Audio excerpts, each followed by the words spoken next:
आता थांबायचं नाही हा चित्रपट सत्य घटनेवर आधारित असा आहे, जे की सत्य घटनांना प्रेरणास्थान मानून बनवण्यात आलेला आहे.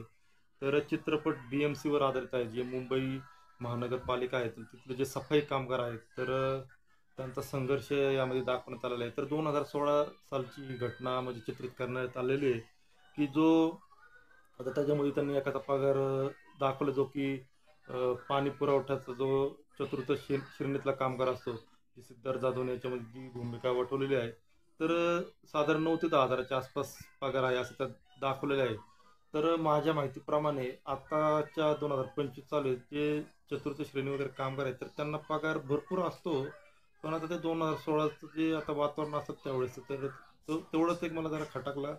आणि ते खूप म्हणजे ते काम करूनही भरपूर जोडधंदे असलेले कामं करत राहतात. जसं की कोणाच्या घरी जाऊन साफसफाई करणे, किंवा मग कुणी टॅक्सी चालवत असते. म्हणजे वेगवेगळी कामं करून ते त्यांचा उदरनिर्वाह भागवत असतात आणि त्यांना ते पैसे पुरत नसतात. तर त्यांचा जो उच्च अधिकारी असतो, तो ठरवतो की बाबा यांना 10वी पास करून यांचे नाही का प्रमोशन वगैरे करायचं, कारण की त्यांच्यामध्ये भरपूर असं टॅलेंट असते.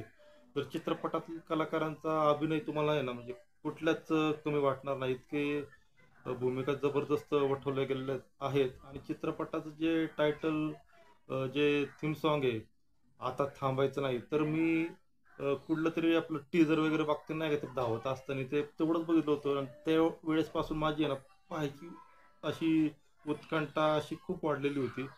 आणि भरत जाधवही बऱ्याच वर्षांनी चित्रपटामध्ये दिसत आहेत, तर त्यांनाही पाहणं तुम्हाला म्हणजे आवडेल, की जे बाबा त्याचे फॅन्स वगैरे आहेत.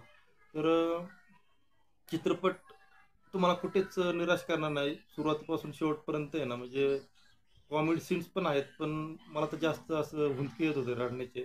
तर त्यामुळे मी काय हसण्याचा जास्त प्रयत्न केला नाही. आणि शेवटपर्यंत आहे ना, तुम्हाला तो एक भावनिक चित्रपट वाटेल, की जे मध्यमवर्गीय लोक आहेत, की बाबा नाही का त्यांच्याशी निगडीत असा चित्रपट आहे, तर त्यांना ते वाटेल की हा बाबा आपल्याच या सर्व काही स्टोऱ्या आहेत. तर नक्की पहा. आणि पाहिला असाल तर तुम्हाला तो कसा वाटला हे नक्की प्रतिक्रिया करा. आणि अशाच नवनवीन चित्रपटांच्या समीक्षेसाठी आपलं निखिल मोरे चॅनल नक्की सबस्क्राईब करून ठेवा. भेटूयात पुढील रिव्ह्यूमध्ये. धन्यवाद.